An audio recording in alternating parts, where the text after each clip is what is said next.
أعوذ بالله من الشيطان الرجيم بسم الله الرحمن الرحيم فقلت استغفروا ربكم إنه كان غفارا يرسل السماء عليكم مدرارا ويمددكم بأموال وبنين ويجعل لكم جنات ويجعل لكم أنهارا. Sadaqallahul Adzim. Assalamualaikum warahmatullahi wabarakatuh. Teman-teman semuanya yang dirahmati Allah Subhanahu wa taala. Hari ini kita akan bahas tentang keutamaan istighfar. Karena istighfar itu adalah salah satu zikir yang sangat ajaib di antara sekian banyak zikir-zikir yang istimewa dalam Islam. Bahkan kalau kita baca sejarah, Allah selalu mengganti satu ujian atau satu musibah dengan kebaikan itu karena istighfar. Ketika Nabi Adam beristighfar, maka Allah mempertemukan beliau dengan istrinya yang sudah berpisah sekian puluh tahun. Ketika Nabi Yunus beristighfar, maka Allah menyelamatkannya dari perut ikan sehingga kembali bisa berdakwah di muka bumi. Ketika Nabi Musa beristighfar, maka Allah Subhanahu wa taala memberikan kepadanya rezeki di daerah Madian dan menurunkan kepada beliau banyak kebaikan-kebaikan. Ketika Nabi Muhammad SAW beristighfar, maka Allah Subhanahu wa taala memberikan kepada beliau kemenangan-kemenangan dakwah.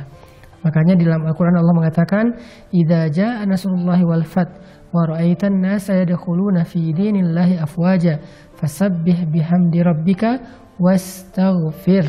Dan beristighfarlah, maka Allah akan berikan kemenangan itu berlipat ganda. Kemenangan itu beruntun, bukan hanya satu kemenangan. Makanya membahas tentang istighfar ini artinya kita membahas tentang kunci kesuksesan dan kebahagiaan hidup. Di dalam surat Nuh yang tadi saya baca, Allah Subhanahu wa taala menyebutkan beberapa keistimewaan dari istighfar yang sifatnya urusan dunia. Karena amal soleh dalam Islam itu selalu berdampak dunia dan akhirat, bukan hanya akhirat.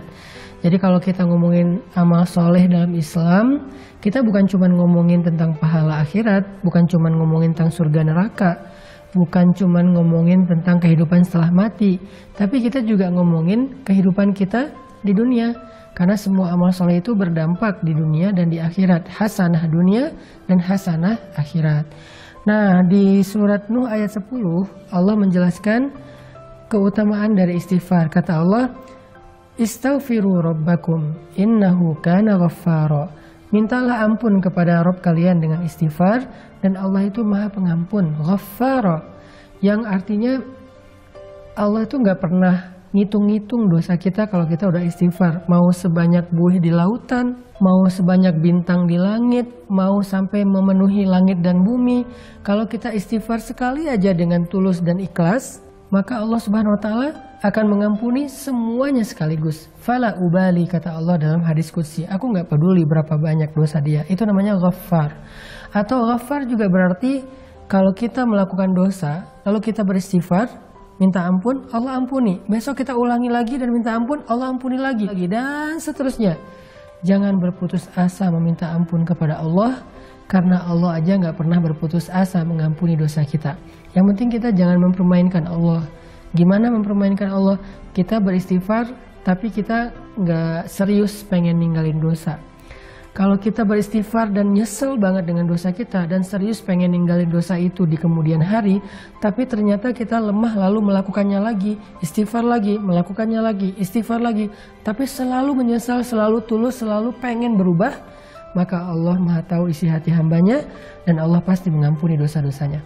Karena Allah Ghaffara.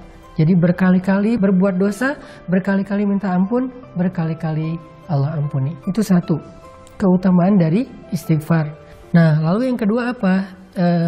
Keistimewaan dari istighfar, terutama dalam urusan kehidupan kita di dunia. Kata Allah, yursilis samaa alaikum midrara. Allah akan mengirimkan air hujan dari langit kepada kalian mengucur deras.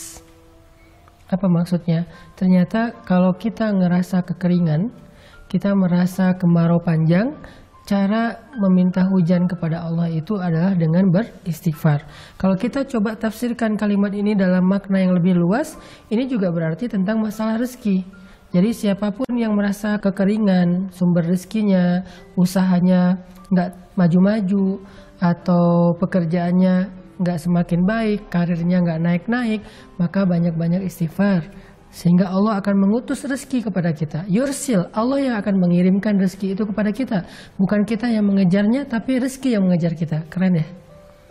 Jadi orang yang rajin istighfar, rezeki akan mengejar dia, akan mendatangi dia, bukan dia yang mendatangi rezeki. Karena kalimat ayatnya, yursilis sama alaikum midrara, akan dikirimkan oleh Allah hujan dari langit kepada kalian secara deras, mengucur deras. Jadi rezeki itu datang kepada kita tuh ngucur deras seperti air hujan. Kebayang nggak jumlah air hujan? Bukan setetes dua tetes, ngucur deras sampai bahkan kadang-kadang saking derasnya dan nggak ketampung banjir di mana-mana. Seperti itulah rezeki yang akan datang kepada orang yang rajin istighfar. Bukan dicari, tapi dia yang mencari. Terus apalagi? Wa yumdidukum bi amwalin. Lalu Allah akan madad itu menjulurkan, madad itu memberikan. Allah akan menjadikan harta kalian itu turun-temurun. Kalau bahasa kita, wa yumdidukum bi amwal, Allah akan berikan kepada kalian harta, tapi dengan bahasa bukan wa yurzukum, tapi yumdidukum. Allah akan berikan harta kalian itu bisa bermanfaat dalam waktu yang lama, dalam waktu yang panjang. Artinya kayak 7 turunan kalau bahasa yang sering kita dengar ya. Ternyata orang yang rajin istighfar, hartanya akan bermanfaat sampai 7 turunan, sampai anak-anak cucunya. Dan dia akan bisa menikmati harta itu dalam waktu yang lama.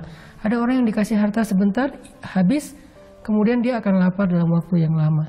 Tapi orang yang rajin istighfar, gak kayak gitu. Allah yang akan mendatangkan, Allah yang akan menghantarkan. Atau juga bisa ditafsirkan kata ulama, yumdidukum itu Allah sendiri dengan tangannya mengantarkan harta itu ke rumah kita. Kemudian wabanin wa yaj'al lakum jannat wa yaj'al lakum anharo. Allah akan berikan keturunan. Nah, ini buat yang masih jomblo nih. Karena ngomongin keturunan juga berarti ngomongin pasangan, satu paket ya. Yang masih gersang jodohnya, gak ketahuan di mana, atau selalu ngelihat orang lain akad nikah, selalu hadir di acara temennya yang wedding, tapi dia nggak pernah bikin acara sendiri, atau yang udah nikah tapi belum diberikan karunia anak, atau yang udah diberikan anak tetapi masih ingin nambah karena semakin banyak anak mungkin semakin seru di rumah tangganya, rame. Nah, rahasianya adalah istighfar. Banyakin istighfar. Dan Allah punya cara sendiri untuk memberikan apa yang Allah janjikan. Yang penting kita nggak boleh ragu kepada janji Allah Subhanahu wa Ta'ala. Coba istighfar. Ya Allah, saya kayaknya udah siap untuk nikah nih. Tahun ini kayaknya harus jadi Ramadan terakhir saya sahur sendiri. Istighfarin aja 1 bulan. Siapa tahu belum beres Ramadan juga udah nikah temennya, bukan kita. Atau mudah-mudahan kita, atau tahun depannya, atau Allah lebih tahu kapan itu. Yang jelas istighfar. Kemudian wa yaj'al lakum jannatin wa yaj'al lakum anhara. Allah berikan kepada kalian kebun-kebun, Allah berikan bagi kalian sungai-sungai yang mengalir. Maksudnya apa sih? Kehidupan yang layak.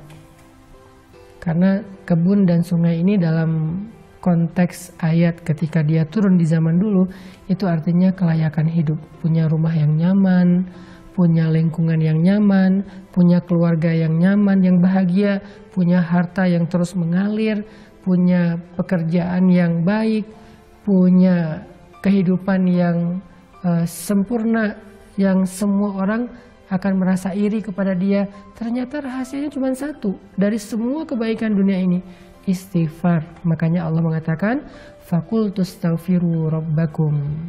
Ada juga ulama yang mengatakan arti yursilis sama alaikum midrara. Allah berikan kepada kalian air hujan secara mengucur deras. Artinya Allah akan berikan kepada kalian jalan keluar atau solusi ketika kalian mengalami satu masalah. Makanya Nabi dalam sebuah hadis pernah bersabda, siapa yang memperbanyak istighfar dan mendawamkannya, maka Allah akan jadikan dalam setiap kesempitan hidupnya jalan keluar. Dari setiap kegundahan hatinya, kesenangan atau kebahagiaan. dan Allah akan memberikannya rezeki dari jalan yang tidak terduga-duga. Yuk kita jadiin siang dan malam Ramadan kita siang dan malam yang penuh dengan zikir Astaghfirullahaladzim atau La ilaha illa anta subhanaka inni kuntu minaz zalimin rabbighfirli wali walidayya warhamhuma kama rabbayani shaghira. Istighfar untuk diri kita dan untuk kedua orang tua kita. Barakallahu fikum.